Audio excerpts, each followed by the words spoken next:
a piece of the territory. Our guest is Noam Chomsky, internationally respected professor of linguistics at MIT. He's a political activist, and he is the author of a very controversial new book called The Fateful Triangle. It's good to meet you. Good to have you here. Glad to be here. What happened at the end of World War II, 1948 or so, about the territory that we're going to talk about tonight? Well, in 1947, the United Nations made a recommendation that the territory should be partitioned between the two groups that claimed national rights there. Who was there at that time? Well, originally, of course, there were Palestinians and a very small Jewish community, which in fact was mostly anti-Zionist. Was it a country of Palestine? Well, this is an area that had none of these regions had really been, this is prior to the establishment of a state system. Mm-hmm. These had been regions basically under the control of Britain and France, and earlier the Turkish for many years. The state system was just emerging throughout the whole region at that point. So, for example, Lebanon received independence only in 1943. Palestine was under a British mandate. The British had at that point decided to give it up. They turned the issue over to the United Nations. There was a conflict between these two national groups, the original dominant population of Palestinians, the Jewish immigrants who had come in over the years, and the partition was decided upon. That led to a civil war. In the civil war, the Jewish community, which was much better organized and better armed, in fact, was on the ascendancy. By May 1948, when the State of Israel was established, about 300,000 Palestinians had already either fled or been expelled, and the Jewish state, when it was established in May 48, extended into the region, well into the region that was supposed to be assigned to the Palestinian state. At that point, Arab armies entered, and fighting went on for a little over a year. The Jewish state expanded during the fighting, and that led to the 1949 boundaries, which were then stable until the 1967 war. Okay. As long as you can do it in pretty rapid order, and you just kind of take us what happened to the Jews and the Arabs and the territory in the ensuing years. Well, to be precise, there was an armistice in 1949, and that lasted really until 1956. In 1956, Israel, jointly with France and England, attacked Egypt, and Israel conquered the Sinai. The United States at that point was opposed to that, and it forced them out. It forced the British and the French out and compelled Israel to withdraw to its 1949 boundaries. Then things stood that way. There was always plenty of conflict along the border, but there wasn't another major war until 1967. Then Israel, considering itself to be under threat from Egypt, attacked Egypt, and in the course of that war, a six-day war, Israel conquered the Sinai again, conquered what we now call the West Bank, the Gaza Strip, and then after the ceasefire, conquered the Syrian Golan Heights. Well, that led to the current borders up until 1982. In 1982, Israel attacked Lebanon, and now holds part of southern Lebanon, and that's roughly where things stand. Your view, if I understand it correctly, is both the Palestinian and the Jews have valid claims in that area, huh? Yeah, I think so. I think it's complicated, but I can't see how anyone can doubt that the indigenous population has a valid claim, and I think it's just not questioned in the world scene anymore that Israel has whatever right any other state has to its integrity and security. It was created to be the homeland of Israel, right? It was. Well, one can argue about whether it was right or wrong at the time, but that's essentially academic. Mm-hmm. I mean, it exists. There's no doubt that it exists. It has a right to exist as much as any other state does. The question is where. Does it have a right to exist in a way which denies to the Palestinians, to the indigenous population, any national rights? The real question, the real operative question now is, and it's really a question for Americans, is whether the United States will grant to the Palestinians the right to national self-determination in some part of their former home. You see, the Palestinians compare them somewhat with like the American Indian, huh? You could say, I mean, they're plenty of differences, but yes, there's some comparison in the sense that they were the original population. And in the case of the American Indians, well, if we are willing to face the truth about our own history, we really carried out genocide, and they were eliminated pretty much.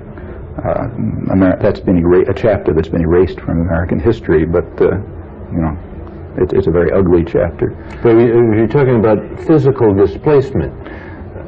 That's the comparison that I was making. Well, in the American case, which is a very ugly one, they were physically displaced and largely destroyed. In the current case, the Palestinian population, well, about 600,000 or 700,000 either fled or were expelled, a little of each, in 1948, and another several hundred thousand were expelled or fled both in 1967. And at the same time, a great immigration. And a large Jewish immigration came in, some of it from Europe, some of it from the Arab countries. What is the basis, as you see it, of the United States' relationship with Israel? Well, that's changed over the years, but since 1967, at least, the United States has supported in effect, a greater Israel. So the real question in the world, I mean, there is a kind of an international consensus on how to solve the problem, and there has been for many years.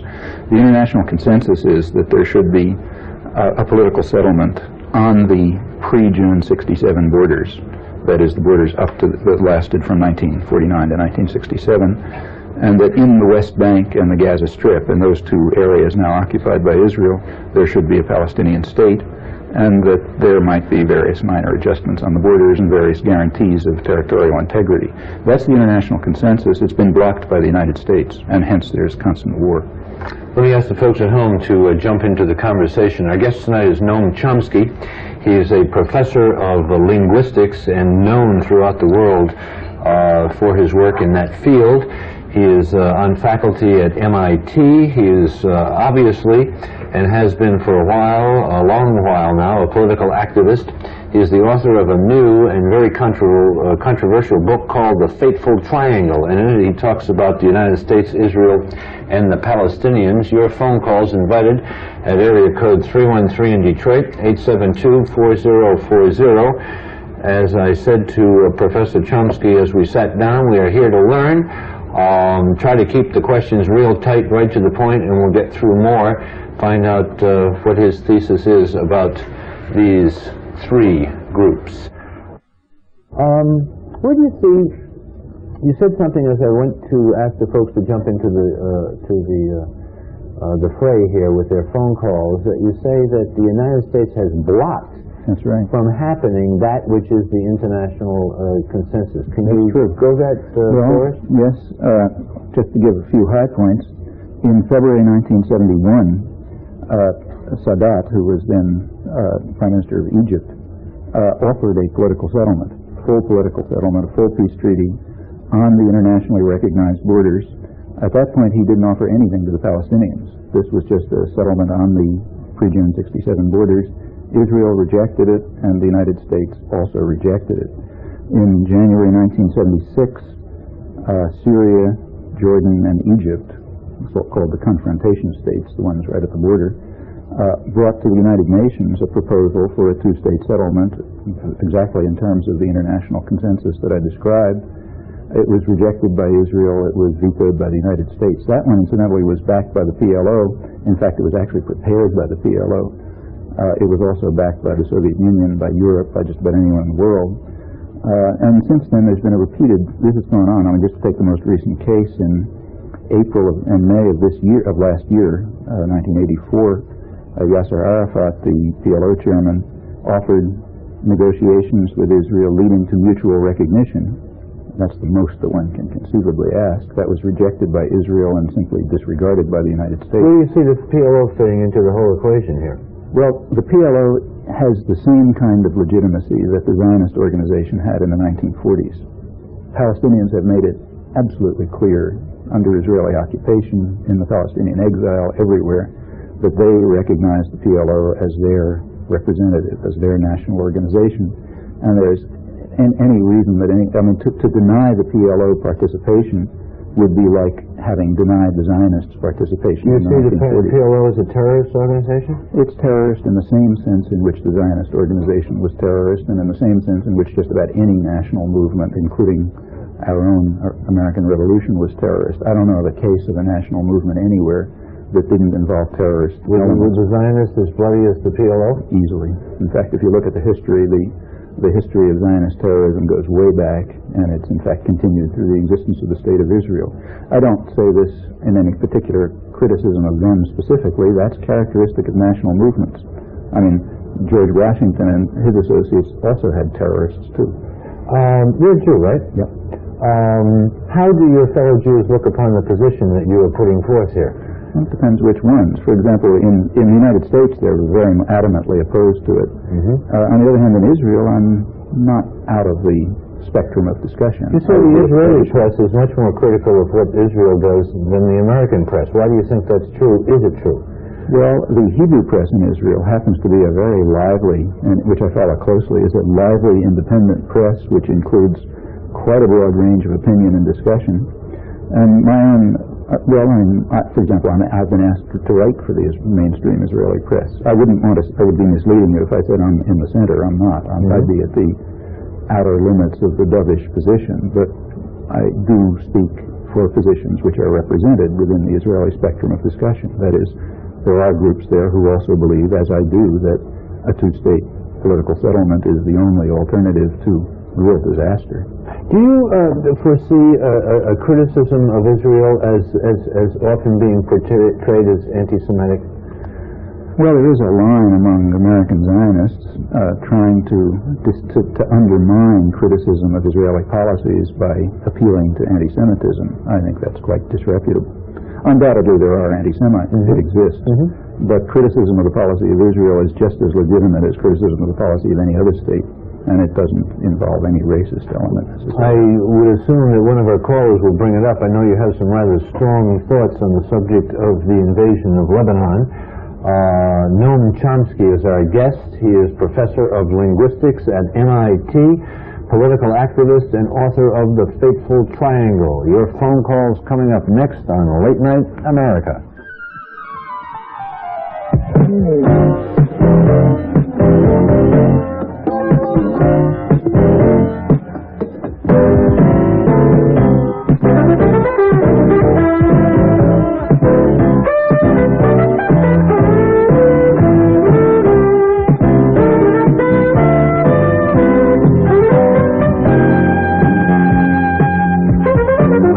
Hi there, you're on Late Night America?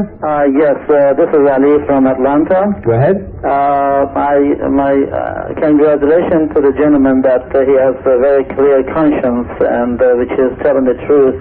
And American people have been denied this truth about what is really happening.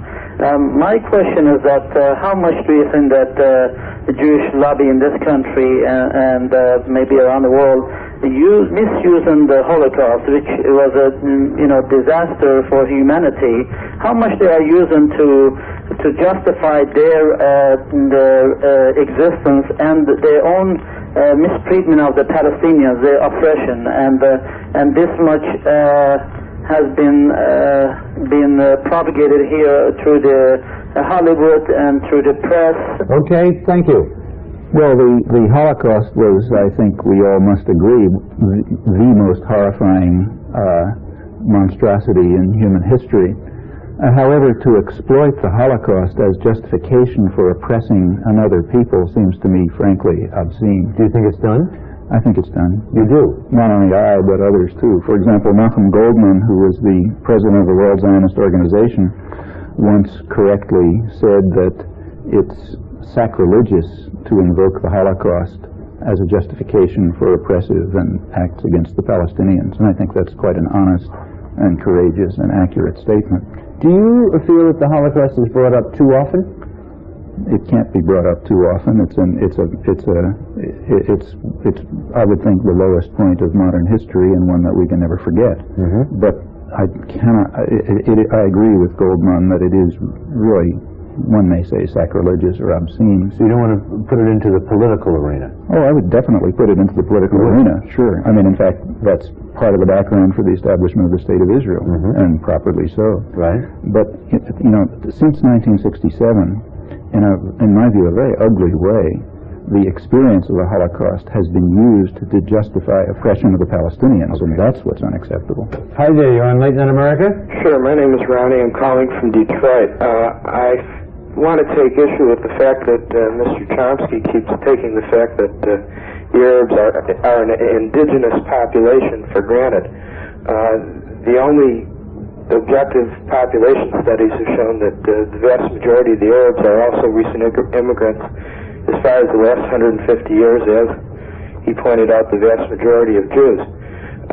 The idea of a two-state solution is an old idea. It goes back to 1922 when the British lopped off 70% of what was on Palestine and created Transjordan. Every time there's a solution proposed, the Jews have gone along with it, and every time it's just been more hacking off of the original idea. Okay, what's the question? My whole point is, you brought up the fact that Mr. Chomsky is a Jew, and I'm sure he wears that on his sleeve. Why do you say that? Well, because he might be accurately described as a non-Jewish Jew or a self-hating Jew. What is your question here? You have one, I just wanted to make the point. Well, my question to Mr. Chomsky is that he seems to desire to take issue with all, as a linguist, he deals with words and symbols. Okay, we're not getting any place in the conversation, so I'm going to go on to somebody else. Hi there, you're on Late Night America? Yes, the name is Joe from Washington. Go ahead, Joe. I'd like Mr. Chomsky to comment on an observation. First of all, I would like to know whether he would agree that most of the countries in the Middle East have a pro-Western or historically have been pro-Western in their attitudes. Most of the countries witnessed by the fact that Islam and communists don't mix, witnessed in Afghanistan. And would he agree that the major intrusion of Soviet influence in the Middle East can be directly Soviet influence in the U.S. in the Middle East is there because of our one-sided policy toward the Israelis, and that movement toward a settlement would more or less negate any further aid to the state of Israel, because it's coming to $5 billion this year, and we're asking our farmers and other people to take cuts in their subsidies, and the Israelis are coming in and asking for $5 to $6 billion worth of foreign aid. Okay. Well, there are many aspects to that, but let me focus on the last one. We should ask ourselves what the assistance to Israel is for, and I think if we do, we will discover that we are providing funds to Israel not for its security, but rather to support its settlement in the occupied territories and to support its capacity to attack its northern neighbor. And I don't believe we should be doing that. I think that's a disaster for the Palestinians, it's a disaster for the region, and it's also driving Israel to disaster. It's leading it to become basically a Sparta, a militarized state without a viable internal economy, which exists by the sword, and which will ultimately be destroyed as a result of the policy we're pursuing. So I think that what we call aid is in fact a disastrous intervention.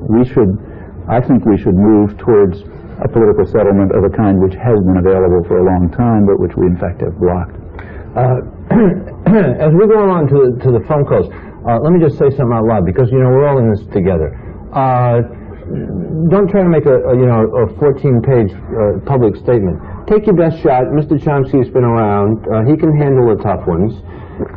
Any question worth its weight in salt is you can boil it down to about 12, 15 words. And let's whip through some calls here, all right? Hi there, you're on Late Night America? Hi, this is Cam from Tennessee. Go ahead, Cam. Mr. Chomsky, I see Arafat as pretty much a moderate, and he has gotten into an awful lot of trouble by being so. He was almost kicked out. What's the question? What is the question? Well, if he was to negotiate a settlement with Israel, could he hold on to power? And if the other two PLO forces got into power in the Palestinian state, they would definitely be a threat to Israel. So what would be his chances of holding power? Well, Arafat represents the mainstream of the Palestinian organization. He has overwhelming support within the occupied territories. We know that from Israeli-run polls. And he's strongly supported by Palestinians outside. You're right that there are other factions. However, to think of the Palestinian state as being a threat to Israel, I think, is frankly ludicrous. Israel is one of the most powerful military forces in the world. The Palestinian state would be lucky to exist. It's the state that would have the security problem. I would think that you're right. You're right in thinking that there might be conflict within the Palestinian state, just as incidentally there was considerable conflict within Israel in the early stages. But that would probably be ironed out, and I think there's every reason to expect that the Arafat faction would emerge dominant, and it's essentially a conservative nationalist faction. Do you think he could serve in any kind of a leadership role and have the respect of other countries and other peoples around the world? He would have whatever respect a tiny mini-state can have in the world. He'd have the respect, say, that Luxembourg can have. He as a person? As a person, he's, well, yes, certainly. I can't believe that. The image of Arafat in the United States is very distorted. He is, as the caller said, recognized worldwide as a moderate spokesman for Palestinian nationalism, and that's accurate. Hi there, you're on Late Night America? Hi, my name is Eric. I'm from Washington, D.C. My question to Mr. Chomsky is the following. He stated that to have a separate Palestinian state would bring stability to the region. Now, my question is this. If you allow a separate Palestinian state, if you introduce a state there, especially with the PLO who has Gaddafi ties, repeatedly Gaddafi ties, and Soviet Union ties. Now, if you create a state with that sort of influence in that region, doesn't that create more instability? And that is because historically we see wherever the Soviet Union has intruded, there has been great political instability and repression of civil rights. I give you all the Eastern Bloc countries, Afghanistan, parts of Africa, Ethiopia. Yeah, and also wherever the United States has intruded, we can talk about Central America, Vietnam, and so on. When great powers intrude, there is instability. But we should ask ourselves why the PLO has established contacts with the Soviet Union. The reason is because its efforts, and let me repeat again what is unquestionably true and denied by no serious authority, the PLO represents the Palestinians who were the overwhelming majority and are the indigenous population. Now, as long as they are denied any recognition of their national rights, they're going to turn to anyone who can support them. We would do the same if we were denied national rights. If a Palestinian state were established and integrated into the region, it would very quickly become it would gain the same kinds of associations with the United States that, for example, Egypt does. Hi there, you're on Late Night America? Hello, this is George from Stamford, Connecticut. I wanted to ask, years ago I saw on TV Dr. Lilienthal. He's an expert on this subject too. I'm sure you're familiar with some of his works. And he said he had a great deal of difficulty in getting his message across because most of the networks would black him out, which I found remarkable since he's also Jewish, and he was basically along the same lines. Have you had any trouble along this line? Well, yes, and Lilienthal's a case in point. He's written a very important book called The Zionist Connection. I've never seen a review of it. My own works on this issue are very rarely reviewed in the United States, although, say, in Canada or England or Australia, they're well known and widely reviewed. In fact, there has been an overwhelming dominance in the United States of a very specific point of view, and I think it's also the wrong point of view, and these questions have never been able to enter the arena of public debate. That's a great tragedy. But this new book is being reviewed. Not in the United States. Outside, but not in the United States. It was reviewed in the New York Review of Books, but not in the American press. It's very striking to contrast the United States and Canada. Here are two very similar countries. Right. The issues in that book are basically about the United States. They're much more germane to American interests. In Canada, it's been reviewed in just about every newspaper, financial newspapers, local newspapers, the weeklies. What do you think's going on there?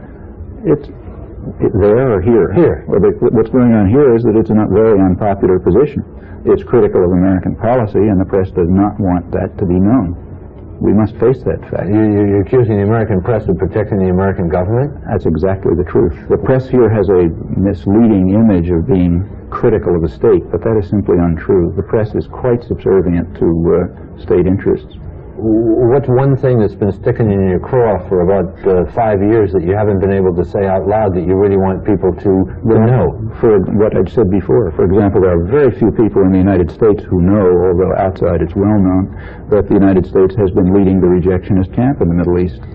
Very few Americans are. It's very striking that American polls. President Reagan got an initiative on the table now? That's right, and that's a rejectionist initiative. Reagan's initiative rejects the idea of self-determination for the Palestinians. Furthermore, let's say that the Israelis are going to have to accommodate the Palestinians in some way, shape, or form. But with no Palestinian state. That's like, as if, suppose someone had said in 1947, the Jews are allowed to have self-determination, but without participation of the Zionists and without a Jewish state. That would have been ridiculous. But that's what Reagan is saying about it. What do you say that Reagan is saying? Well, Reagan, in fact, is saying... What is that initiative all about? First of all, the initiative was about nothing because he withdrew it within about a week. Recall what happened. This, again, is not said in the United States. Reagan's initiative came out on September 1st, 1982. It was immediately rejected by Israel. Reagan called for a settlement freeze. Israel immediately stated that it was going to radically increase settlements. Now, what was Reagan's reaction? His reaction was to call for an increase in the already enormous subsidy that we give to Israel. The Democratic Congress, then said, no, let's increase it even further. Now, that's a message to Israel saying you're doing just the right thing. You're doing just what we want you to do. In fact, the Reagan initiative was killed by the United States. Why are you saying, if what you're saying is all true, why do you think that the United States wants it that way? Because, I think there's a split in planning circles in the United States about whether to accept the international consensus or whether to continue to maintain support for an Israeli Sparta, a powerful Israeli state which will serve American interests as a guardian of the Middle East. Are you saying the United States is looking upon Israel as some kind of like a battleship out there? Exactly. That was exactly the position formulated in you recall the Nixon Doctrine. The idea of the Nixon Doctrine was that there were to be surrogate states that would control their own region by threat of force, and that this would all be done within the overall framework of American power. Now, in the Middle East, the Nixon Doctrine specified Iran, then under the Shah, and Israel as the major military forces which would guard American interests.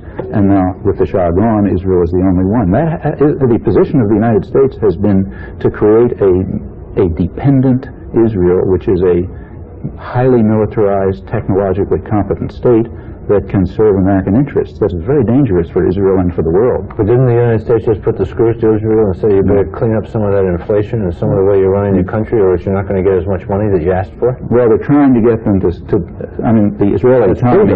That is true, but you see, we still are providing Israel with the force to maintain. We're providing them with the subsidy which allows them to settle the occupied territories and to maintain the invasion of Lebanon, and we have rejected the peace settlements. That's the crucial thing. For example, when Arafat made a very reasonable offer, there couldn't be anything more reasonable than negotiations leading to mutual recognition. The United States did not even respond. Hi there, you're on Light Night America? Yes, this is Walter from Alexandria, Virginia. Hi, Walter. I have a short statement and a short question. How about a short question first? Okay, the short question is, I happened to see the show when you had Minister Louis Farrakhan on your show, and he was saying that Israel wouldn't have any peace as long as they would negotiate, and I was wondering if your guest agrees or disagrees with that. Well, I agree. As long as Israel refuses to accept the right of self-determination for the indigenous Palestinian population, there will be no peace. There will be a situation of constant conflict. Ultimately, I should add, that's going to lead to global war. It has repeatedly brought the superpowers into very close to conflict, and sooner or later it will. I want to take another call here. Hi there, you're on Late Night America? This is Faye from suburb of Buffalo, New York. Go ahead, Faye. I'd like to ask your guest, In the history of the world, and as a result of many, many wars, there have been many, many displaced people with the existence of Red China, with the existence of Pakistan, right now in Cambodia.